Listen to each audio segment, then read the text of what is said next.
പിതാവിന്റെയും പുത്രന്റെയും പരിശുദ്ധാത്മാവിന്റെയും നാമത്തിൽ ആമേൻ.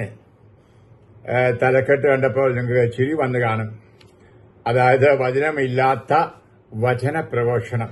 ഞാൻ പറഞ്ഞത് ബൈബിളിലെ ദൈവവചനം ഒഴിവാക്കിക്കൊണ്ട് മറ്റുള്ള പുണ്യവാന്മാരോ പുണ്യവതികളോ പറഞ്ഞ വചനങ്ങൾ പ്രഖ്യാപിച്ചുകൊണ്ട് ധ്യാനിച്ച് പ്രസംഗിക്കുന്നത്.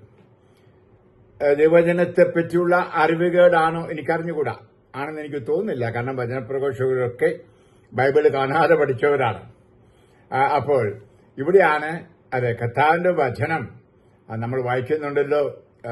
സങ്കീർത്തനം അധ്യായം 119, 103 അങ്ങയുടെ വാക്കുകൾ എനിക്ക് എത്ര മധുരമാണ്, അവ എന്റെ നാവിന് തേനിനേക്കാൾ മധുരമാണ്. നമുക്കറിയാവുന്നതാണ് എസെക്കേൽ പ്രവാചകൻ അധ്യായം 3 കർത്താവായ ദൈവം ചുരുള്, വചനത്തിന്റെ ചുരുള് കൊടുത്തു. എന്നിട്ട് എന്താണ് പറഞ്ഞത്? അവൻ പറയാണ്, എനിക്കത് ഭക്ഷിക്കാൻ തന്നു. ചുരുൾ ഭക്ഷിച്ചു വയറ് നിറയ്ക്കുക എന്നാ പറഞ്ഞ. ഹല്ലേലൂയ, ഭയങ്കര ഇല്ല. ബൈബിൾ എടുത്തിട്ട് തിന്നാൻ പറയാം. എന്ത് പറഞ്ഞു? ഞാനത് ഭക്ഷിച്ചു, എന്റെ വായിൽ തേൻ പോലെ അത് മധുരിച്ചു. എസെക്കേൽ 3 അധ്യായം 1 മുതൽ 3 വരെ. ഞാനിത് പറയാൻ കാര്യം, പ്രിയ വചന പ്രഘോഷകരെ, ഞാൻ നിങ്ങളോട് പ്രത്യേകം പറയുന്നു. നിങ്ങൾ എവിടെയായാലും, ധ്യാനത്തിലായാലും കൺവെൻഷനായാലും ദൈവവചനം പ്രഘോഷിക്കണം. അത് ബൈബിളിലാണ്. മറ്റ് ഒരു പക്ഷെങ്കിൽ പല ആളുകൾ പറഞ്ഞത്, ഉദാഹരണമായിട്ട് ഞാൻ കേട്ടു ചിലയിടത്തൊക്കെ 5 ദിവസത്തെ ധ്യാനമാണ്, ഫൗസ്തീനയുടെ ഡയറിയിലെ വാക്കുകൾ പറഞ്ഞുകൊണ്ട്. അത് ഫൗസ്തീന പറഞ്ഞ വാക്കാ, ദൈവവചനമല്ല. ഒരുപക്ഷെ ദൈവവചനവുമായിട്ട് പൊരുത്തപ്പെട്ടു പോകുന്നുണ്ടായിരിക്കാം. ഇവിടെയാണ് നമ്മൾ മനസ്സിലാക്കാൻ, ദൈവവചനത്തിന്റെ അർത്ഥം മനസ്സിലാക്കണം. ദൈവവചനം എന്ത് നമുക്കെല്ലാം അറിയാമല്ലോ. അത് നമ്മുടെ പാദത്തിന് വിളക്കാണ്, പാതയിൽ പ്രകാശമാണ്. നമുക്ക് സങ്കീർത്തനം 119, 105 പറയുന്നതാണ് അത്. യുവാവ് തന്റെ മാർഗം എങ്ങനെ നിർമ്മലമായി സൂക്ഷിക്കും? അങ്ങയുടെ വചനം അനുസരിച്ച് അത് ഹൃദയത്തിൽ സൂക്ഷിക്കുമ്പോൾ. ഹല്ലേലൂയ. ധാരാളം ചെറുപ്പക്കാരും വലിയവരും പാപത്തിലേക്ക് പോകുന്നു. അപ്പൊ കർത്താവിന്റെ വചനം ഹൃദയത്തിൽ സ്വീകരിച്ച്, കാരണം കർത്താവിന്റെ വചനം ജീവനുള്ളതാണ്. അത് മനസ്സിലാക്കണം, മറന്നു പോകരുത്. ആ വചനം വേണം നമ്മളെ നയിക്കുവാനായിട്ട്. ആ വചനം പുരസ്കരിച്ചുകൊണ്ട് ധാരാളം പേര് നമുക്കറിയാം. ഉദാഹരണമായിട്ട് ചിലരൊക്കെ ബൈബിൾ പോലെ വായിക്കുന്നതാണ് വാസുല റൈഡന്റെ പുസ്തകം. യൂറോപ്പിൽ പോലും ഞാൻ അവിടെയും പച്ചക്കെ പറയാറുണ്ട്. അതൊക്കെ അത് അവളുടെ മനസ്സിൽ തോന്നിയ വചനങ്ങൾ. നല്ല കാര്യമായിരിക്കാം, പക്ഷെ അത് ദൈവവചനമല്ല, മനുഷ്യവചനമാണ്. നമ്മൾ പ്രഘോഷിക്കേണ്ടതും കേൾക്കേണ്ടതും വായിച്ചറിയുന്നതും കൂടുതലായിട്ടും ദൈവവചനമാണ് എന്ന് ഓർക്കണമേ. നമ്മൾ റോമാക്കാർക്ക് ലേഖനത്തിന്റെ അധ്യായം 1:16 സുവിശേഷത്തെപ്പറ്റി ഞാൻ ലജ്ജിക്കുന്നില്ല, എന്തെന്നാൽ വിശ്വസിക്കുന്ന ഏവർക്കും, ആദ്യം യഹൂദർക്കും പിന്നീട് ഗ്രീക്കുകാർക്കും അത് രക്ഷയിലേക്ക് നയിക്കുന്ന ദൈവശക്തിയാണ്. ഹല്ലേലൂയ. മറക്കരുത് മക്കളെ, ദൈവത്തിന്റെ വചനം ശക്തിയാണ്. ഈ ശക്തി വേണം ഹൃദയങ്ങളെ സ്പർശിക്കുവാൻ. നിശ്ചയമായിട്ടും നമ്മൾ മറ്റുള്ളവരുടെയൊക്കെ ഡയറികള് അല്ലെങ്കിൽ എഴുത്ത്, ഇപ്പൊ തന്നെ മഞ്ഞാക്കച്ചന്റെ ജീവിതകഥ പലതും എഴുതിയിട്ടുണ്ട്. അതൊന്നും ദൈവത്തിന്റെ വചനമല്ല, മഞ്ഞാക്കച്ചന്റെ വചനമാണ്. ഹല്ലേലൂയ. അതല്ല ധ്യാനത്തിന് ഉപയോഗിക്കേണ്ടത്. അത് വായിച്ചോ, നല്ല കാര്യം. അതുപോലെ മറ്റുള്ളവരുടെയും വായിച്ചോ. അതൊക്കെ ഈ വചനത്തിൽ വളരാനായിട്ട് ഉപകാരപ്രദമാണ്. പക്ഷെ അതായിരിക്കരുത് നിങ്ങളുടെ വചന പ്രഘോഷണത്തിന്റെ തീം, ധ്യാനത്തിന്റെ പ്രധാന ഫോക്കസ് അതായിരിക്കരുത്. നമുക്കറിയാം, വചനം പാറ പോലെ ഹൃദയങ്ങളെ തകർക്കുന്നു, കൂടം പോലെ തകർക്കുന്നു. ജെറമയ 23, 29 നമ്മൾ വായിച്ചിട്ടുണ്ട്. ഇരുതല വാളാണ്. നമുക്കറിയാം, മുറിച്ചു കളയാനുള്ള മുറിച്ചു കളയണം. അത് വചനത്തിലേ പറ്റൂ. വചനത്തിന്റെ ശക്തിയാണ്. വചനത്തോടുകൂടി ആത്മാവ് കടന്നു വരും. വചനവും ആത്മാവും കടന്നു വന്നാണല്ലോ വചനം മാംസമായത് പരിശുദ്ധ കന്യാമറിയത്തിന്റെ ഹൃദയത്തിൽ, അഥവാ അവിടെ ഉദരത്തിൽ, അവിടെ ജീവിതത്തിൽ, നിങ്ങളുടെയും എന്റെയും ജീവിതത്തിൽ വചനം ആത്മാവിലൂടെ കടന്നു വന്ന് വചനം മാംസമായി തീരണം. ഇതാണ് വചന പ്രഘോഷണം. ഹല്ലേലൂയ. നമുക്കറിയാം, നമ്മൾ ബൈബിളിന്റെ ആദ്യം മുതൽ വചനം വഴി ദൈവം സൃഷ്ടിച്ചു. വചനത്തിന്റെ ശക്തി നമ്മൾ കാണുന്നു. അതുകൊണ്ട് ഈ വചനം, നമ്മൾ കർത്താവിന്റെ വചനം ബൈബിളിൽ നിന്ന് വായിക്കുകയോ പറയുകയോ ചെയ്യുമ്പോൾ വിത്ത് വിതയ്ക്കുകയാണ്. ഹല്ലേലൂയ. വിത്തിന്റെ ഉപമ മർക്കോസ് 4 നമ്മൾ വായിക്കുന്നുണ്ടല്ലോ. ചിലതൊക്കെ വഴിയരിയിൽ വീണു, പാറപ്പുറത്ത് വീണു, മുള്ളുകൾക്കിടയിൽ വീണു, നല്ല നിലത്ത് വീണു. അപ്പോൾ നമ്മൾ ഈ ധ്യാനമൊക്കെ നടത്തുമ്പോൾ ഹൃദയങ്ങളെ ഒരുക്കി കർത്താവിന്റെ വചനം കൊടുക്കണം. വചന പ്രഘോഷണം, അതാണ് നമുക്ക് ആവശ്യമായിട്ടുള്ളത്. അത് നമ്മൾ വായിക്കുന്നുണ്ട്. കർത്താവ് ചെയ്തതാണ് പരിശുദ്ധാത്മാവ് നിറഞ്ഞ് കർത്താവിന്റെ വചനപ്രഘോഷണത്തെ പറ്റി തന്റെ ആമുഖ പ്രസംഗത്തിൽ അഥവാ തന്റെ ആദ്യത്തെ പ്രസംഗത്തിൽ ഇപ്രകാരം പറയുന്നുണ്ട്. നമ്മൾ വായിക്കുന്നുണ്ട് ലൂക്കാ എഴുതിയ സുവിശേഷത്തിന്റെ 4-ാം അധ്യായം 18 വചനം. 18 വചനം. ദൈവത്തിന്റെ കർത്താവിന്റെ ആത്മാവ് എന്റെ മേലുണ്ട്, ദരിദ്രരെ സുവിശേഷമറിയിക്കാൻ അവിടുന്ന് എന്നെ അഭിഷേകം ചെയ്തിരിക്കുന്നു. ഹല്ലേലൂയ. അപ്പോൾ ആ ദൈവവചനം പ്രഘോഷിക്കുക, അതാണ് ആദ്യം. നമുക്കറിയാം അപ്പസ്തലന്മാരെ പറഞ്ഞു വിട്ടു. അത് പറഞ്ഞുകൊണ്ട് പോയി എല്ലാ ജനതകളോടും സുവിശേഷം പ്രഘോഷിക്കുവിൻ. പുണ്യവാന്മാരെ പ്രഘോഷിക്കാനോ അവരുടെ വചനങ്ങൾ പ്രഘോഷിക്കാനോ അല്ല. ഇന്നേറെ ഇടത്ത് മാതാവ് പ്രത്യക്ഷപ്പെട്ടു. മാതാവ് കൊടുത്ത വചനം പല അച്ഛന്മാരും അതൊക്കെയാണ് പ്രസംഗിക്കുന്നത്.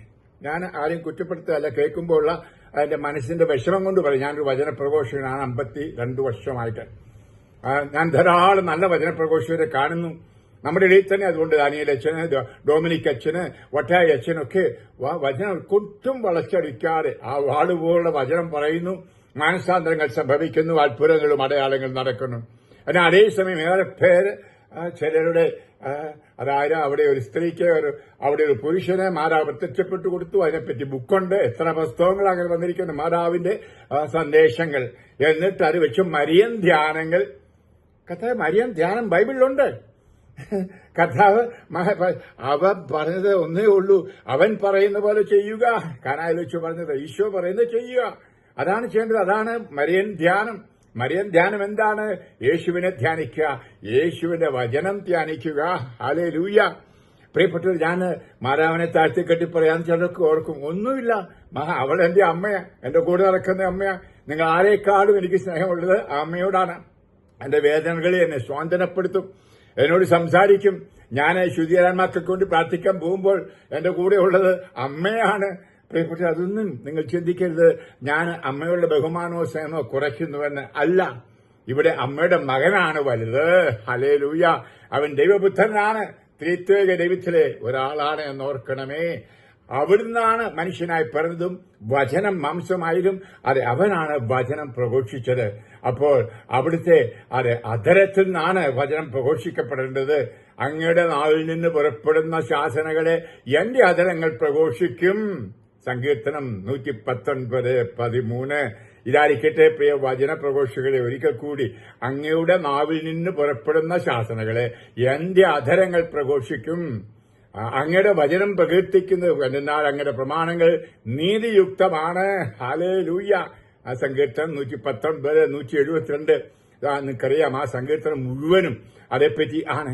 നമുക്കറിയാം ഇന്ന് ഈ വചനം കേൾക്കാതെ ജനങ്ങൾ അജ്ഞതയിൽ നശിക്കുന്നു. നിങ്ങൾക്കറിയാവുന്നതുപോലെ ഞാനൊരു വചനപ്രഘോഷകനായിട്ട് ഈ വേദനയെല്ലാം സഹിച്ച് പോകുന്നതിന് കാരണം ഹോശേയ പ്രവാചകൻ 4-ാം അധ്യായം 6 പറയാണ്, എന്റെ ജനം അജ്ഞത കൊണ്ട് നശിക്കുന്നു. നേരെ പേർ അജ്ഞതയാ കഴിയുന്ന യേശുവിനെ പറ്റി. അതിന്റെ അന്ധകാരമുണ്ട്, അത് മാറ്റണം. യേശുവിനോട് പറഞ്ഞു, യൂറോപ്പിലായാലും അമേരിക്കയിലായാലും ഇന്ത്യയിലായാലും എല്ലായിടത്തും അവർ വലിയ അജ്ഞതയുണ്ട്, കർത്താവിനെ പറ്റിയുള്ള അറിവിന്റെ കുറവ്. അതുകൊണ്ട് പോകൂ. എന്നിട്ട് ഈ ഹോശേയ പ്രവാചകൻ പറഞ്ഞത് എന്താണ്? പുരോഹിത, ഞാൻ നിനക്കെതിരാണ്. ഹല്ലേലൂയ. ഒരു പുരോഹിതന്റെ ധർമ്മമാണത്, അജ്ഞത മാറ്റുക, വചനം പ്രഘോഷിച്ച്. അതുപോലെ തന്നെ നമുക്കറിയാൻ സാധിക്കും വചനത്തിന്റെ ക്ഷാമത്തെപ്പറ്റി ആമോസ് പ്രവാചകൻ 8:11. ഞാൻ വായിക്കുന്നില്ല, നിങ്ങൾക്കെല്ലാം അറിയാം. ഞാനൊരു ക്ഷാമം അയക്കും, അപ്പത്തിന്റെ അല്ല, വെള്ളത്തിന്റെ അല്ല, വീഞ്ഞിന്റെ അല്ല, പിന്നെയോ ദൈവവചനത്തിന്റെ. തെക്കും വടക്കും കിഴക്കും തെക്കും എല്ലാം ഓടി നടക്കും, കിട്ടില്ല. കർത്താവിന്റെ വചനത്തിലുള്ള ക്ഷാമം അതാണ്. ഇന്ന് ഞാൻ യൂറോപ്പിൽ ചെല്ലുമ്പോൾ ആയിരക്കണക്കിന് ആളുകൾ ഒന്നിച്ചുകൂടുകയാണ്. നമ്മളുടെ 12,000, 8,000, 6,000 ഒക്കെ ആളുകളുടെ വലിയ കൺവെൻഷൻ. വിശ്വാസം നഷ്ടപ്പെട്ടു പോയി എന്ന് പറയുന്ന യൂറോപ്പിൽ വചനം കേൾക്കാൻ കൊതിച്ചു വരികയാണ്. പ്രിയപ്പെട്ടവരെ, അവിടെ ഒന്നും ഞാനൊരു പുണ്യവാന്റെ കഥയും പറയില്ല, പുണ്യവാന്റെ പറഞ്ഞതും പറയില്ല, ഒന്നുമില്ല. ബൈബിൾ മാത്രം. ഹല്ലേലൂയ. ആ വചനം പച്ചയ്ക്ക് പറയുമ്പോഴാണ് യഥാർത്ഥ മാനസാന്തരങ്ങൾ. അവിടെയാണ് ഞാൻ കാണുന്നത് ഭാര്യ ഭർത്താക്കന്മാർ ഉപേക്ഷിച്ചവർ ഒന്നിച്ചു വന്ന് യോജിക്കുന്നു, ക്ഷമിക്കുന്നു. മാതാപിതാക്കന്മാർ മക്കളുമായി പിണങ്ങിയിരുന്നവർ യോജിക്കുന്നു. പ്രിയമുള്ള, അതുപോലെ തന്നെ തിന്മയുടെ ആഴത്തിൽ, മധ്യത്തിൽ, പുകവലിയിൽ ഇങ്ങനത്തെ കഴിഞ്ഞവരൊക്കെ ഇതിനെയൊക്കെ ഉപേക്ഷിക്കാൻ. കാരണം വാള് കൊണ്ട് വെട്ടും കർത്താവ്. ഹല്ലേലൂയ. ആ വാളാകുന്ന വചനമായിരിക്കട്ടെ നിങ്ങൾ പ്രസംഗിക്കുന്നതും അത് കേൾക്കുന്നതും. അത് നമുക്ക് അങ്ങേക്കെതിരായ പാപം ചെയ്യാതിരിക്കാൻ ഞാൻ അങ്ങയുടെ വചനം ഹൃദയത്തിൽ സൂക്ഷിക്കുന്നു. ഹല്ലേലൂയ. ഓരോ ദിവസവും ആ ദൈവവചനം ഹൃദയത്തിൽ സ്വീകരിക്കണം. ഞാൻ പല വീഡിയോകൾ കണ്ടു, എന്നും ദൈവവചനം പറഞ്ഞുകൊണ്ട് പ്രാർത്ഥനയും സമർപ്പണമൊക്കെ നടത്തുന്ന നല്ല നല്ല വീഡിയോകൾ നമ്മുടെ കേരളത്തിൽ ഒത്തിരിയുണ്ട്. അതൊക്കെ നിങ്ങൾ അത് ശ്രവിക്കണമേ. അപ്പോൾ കാരണം ആ വചനത്തിന്റെ ചുരുളഴിയുമ്പോൾ പ്രകാശം പരക്കുന്നു, എളിയവർക്കത് അറിവ് നൽകുന്നു. സങ്കീർത്തനം 119, 130. അങ്ങയുടെ വചനത്തിന്റെ സാരാംശം സത്യം തന്നെയാണ്, അങ്ങയുടെ നിയമങ്ങൾ നീതിയുക്തമാണ്. അതേ സങ്കീർത്തനം 119, 160. ഇതൊക്കെ ഒരു വിഷയം നിങ്ങൾക്കെല്ലാം അറിയാം. എങ്കിലും ഇത് പറയാനായിട്ട് എനിക്ക് തോന്നിപ്പിച്ചതിന് കാരണം ഇന്ന് ചില വചന പ്രഘോഷങ്ങളൊക്കെ സെന്റർ ചെയ്തിരിക്കുന്നത് ചില പുണ്യവാന്മാരില്, പുണ്യവതികളില് അവർ പറഞ്ഞ പുസ്തകങ്ങള്, അതിന്റെ അധ്യായങ്ങൾ വെച്ചുള്ള ധ്യാനങ്ങളാ 1, 2, 10, 30 ദിവസങ്ങള്. അതുപോലെ തന്നെ അതായത് മാരാവിന്റെ സന്ദേശം. പാവം മാരാവ് അറിയുന്നുണ്ടോ ഇതൊക്കെ? നീ തമ്പുരാനെ അറിയത്തുള്ളൂ. കഥാവ് ഈശോ പറഞ്ഞ കാര്യങ്ങൾ ചെയ്യാൻ അവള് പറഞ്ഞത്. കഥ പറഞ്ഞ കാര്യങ്ങളെല്ലാം ഈ ബൈബിൾ രേഖപ്പെടുത്തിയിട്ടുണ്ട്. അതിനെ പുരസ്കരിച്ച് നമുക്ക് പാരമ്പര്യമായി നമ്മുടെ സഭ പഠിപ്പിക്കുന്നുമുണ്ട്. ആ സഭാ പഠനങ്ങൾ നമുക്ക് കാണാൻ സാധിക്കും. കത്തോലിക്ക സഭയുടെ മതബോധനം അതിനകത്ത് ഭംഗിയായിട്ടുണ്ട്. അതൊക്കെ ഉപയോഗിക്കൂ. അതും ഞാൻ പറയും, മതബോധനമല്ല ക്ലാസ്സാക്കി എടുക്കേണ്ടത്, അത് ആളുകൾ എഴുതിയതാണ്. എന്നാൽ വചനം നേരിട്ട് പ്രസംഗിക്കുക. അതുകൊണ്ടാണ് അടുത്തൊരു കാര്യങ്ങൾ നമ്മൾ പറയുമല്ലോ, ഇന്ന പുസ്തകം, ഇന്ന അധ്യായം, ഇന്ന നമ്പർ. നിങ്ങൾക്ക് അറിയാം, ആ സ്റ്റൈല് പോലും സഭയിൽ മാറിപ്പോയി. ഞാൻ പറയാൻ കാരണം, നമ്മൾ വചനം വേണം വചനം പ്രഘോഷിക്കുവാൻ. അതെ, ഇവിടെ ആരും മുറിപ്പെടാൻ പറഞ്ഞല്ല, സത്യം. അതിന്റെ കുറവ് കേരളത്തിൽ അനുഭവപ്പെടുന്നു. അടുത്തൊരു നാളിൽ കരിസ്മായ നവീകരണമൊക്കെ ആരംഭത്തിൽ എല്ലാം വചന പ്രഘോഷണമായിരുന്നു. എനിക്കറിയാം, ഞാൻ ആദ്യകാലത്ത് പ്രസംഗിക്കുമ്പോൾ ചോദിച്ചിട്ടുണ്ട്, അച്ഛൻ ഇത്രയും ബൈബിൾ അറിയാമല്ലോ എന്ന്. ഹല്ലേലൂയ. പല കന്യാസികളും അച്ഛന്മാർ പോലും ചോദിച്ചിട്ടുണ്ട്. അതിനുശേഷം നമുക്കറിയാം, ഇന്ന് ധാരാളം അൽമേനികൾ ഇപ്രകാരം വചനം തന്നെ പ്രസംഗിക്കുന്നത് എനിക്കറിയാം, ധാരാളം അറിയാം. സന്തോഷ് കരുമാത്രയൊക്കെ അപ്രകാരമുണ്ട്. എനിക്ക് ഒത്തിരി പേര് പറയാൻ ഞാൻ ആഗ്രഹിക്കുന്നില്ല. പ്രിയമുള്ളവരെ, വേറെ വൈദികർ പലരും ഇപ്രകാരം ചില ധ്യാനങ്ങൾ നടത്തുന്നത് അത് ചില ഡയറി വെച്ചുകൊണ്ട്. ഞാനും ഡയറി വെച്ചിട്ടുണ്ട്, ഡയറി പ്രസംഗിക്കാനുള്ളതല്ല. ഹല്ലേലൂയ. അല്ലെങ്കിൽ ചില വിശുദ്ധരുടെ ചരിത്രം പറഞ്ഞുകൊണ്ട് വേറെ ആരൊക്കെയോ വചനം ഇങ്ങനെ സന്ദേശങ്ങൾ കൂട്ടിവെച്ചിരിക്കുന്നത്, അത് ദൈവവചനമല്ല. ഹല്ലേലൂയ. ദൈവവചനം, വേർഡ് ഓഫ് ഗാഡ്, അതായിരിക്കട്ടെ നിങ്ങൾ കേൾക്കുന്നതും, അത് കേൾക്കാനായിരിക്കട്ടെ നിങ്ങൾ തടിച്ചുകൂടുന്നതും. അത് നമുക്കറിയാം, വചനം കേൾക്കാനും അവർ രോഗശാന്തി നേടുവാനും അത്ഭുതങ്ങളും അടയാളം കാണാനും ആളുകൾ തിങ്ങിക്കൂടി വചനം കേൾക്കാൻ. ഹല്ലേലൂയ.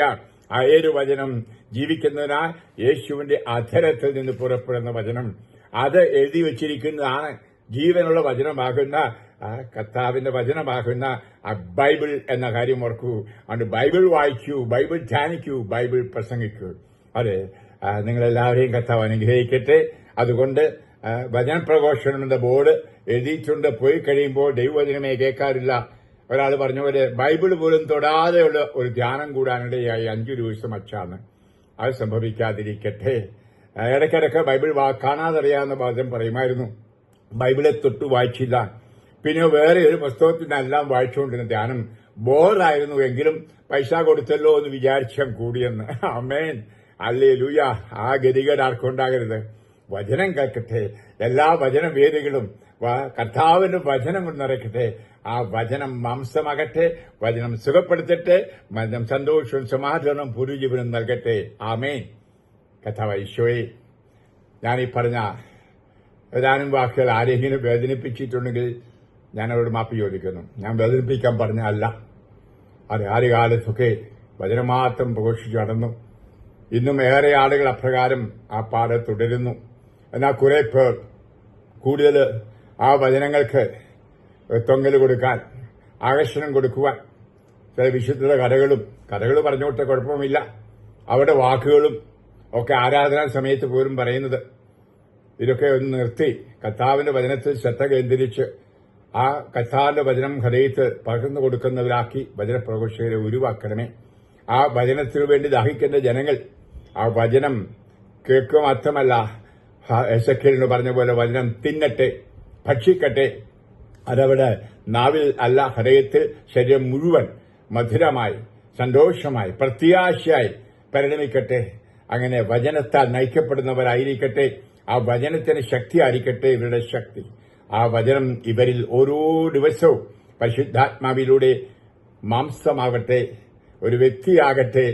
ആ വചനം കടന്നു വരുമ്പോൾ ആ വചനത്തിനെതിരായിട്ടുള്ള എല്ലാം മുറിച്ചു കളയാനിടയാകട്ടെ. അങ്ങനെ നല്ല മുന്തിരികളായി ധാരാളം ഫലം പുറപ്പെടുവിക്കുന്നവരായി മാറട്ടെ. പ്രിയപ്പെട്ടവരെ, നിങ്ങൾ ഓരോരുത്തരെയും ആ കർത്താവിന്റെ നാമത്തിൽ, കർത്താവിന്റെ സ്നേഹത്തിൽ ഞാൻ ആശീർവദിക്കുന്നു, അനുഗ്രഹിക്കുന്നു. നിങ്ങളെയും നിങ്ങളുടെ കുടുംബങ്ങളെയും കർത്താവ് അനുഗ്രഹിക്കട്ടെ. നിങ്ങളുടെ ധ്യാന കേന്ദ്രങ്ങളെയും ധ്യാന വചന പ്രഘോഷങ്ങളും ഭംഗിയായി നടക്കാനിടയാകട്ടെ. പിതാവിന്റെയും പുത്രന്റെയും പരിശുദ്ധാത്മാവിന്റെയും നാമത്തിൽ ആമേൻ. Praise the Lord. ഹല്ലേലൂയ.